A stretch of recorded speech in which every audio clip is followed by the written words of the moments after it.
さあ、続いてはミャンマーのロックグループをご紹介したいと思います。1990年にミャンマーで結成されたアイアンクロスの皆さんです。どうもこんばんは。ようこそお越しくださいました。アイアンクロスの皆さんはもう今日の音楽祭すごい楽しみにしてくれたんですね。ကျွန်တော်တို့ဘက်တော့ဒီအာရှအာတစ်စင်နဲ့ဒီဇင်းထဲမှာလာပြီးတည်ဆူပြောပြရတဲ့အများကြီးကျေးဇူးတင်ပါတယ်။ဂျပန်နိုင်ငံလာပြီးတော့ပညာသင်ကြားနေတဲ့နိုင်ငံခြားအကြောင်းအကြောင်းကနေစူးစမ်းကြပါအများကြီးကျေးဇူးတင်ပါတယ်။連日自分たちはアジアのアーティストたちと一緒にこのステージの上に立てることがとっても嬉しいです。日本に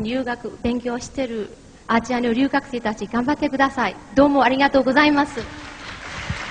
皆さんもうご存知かと思いますけど、今ミャンマーでは国の情勢が残念ながら大きく揺れ動いています。そんな中彼らは今日この場でステージに立って国際交流を果たしたいとこの会場に駆けつけてくださいました。嬉しいですよね。はい、どうぞ心から応援してあげてください。ではアイアンクロスのメンバーでエアワディガワです。どうぞ。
ကျွန်တော်တို့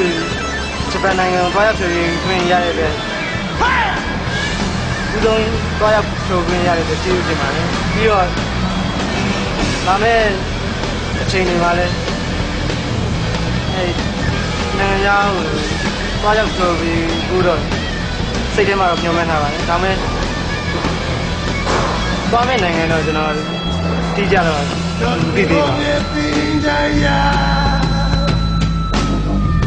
Just when they don't wait for you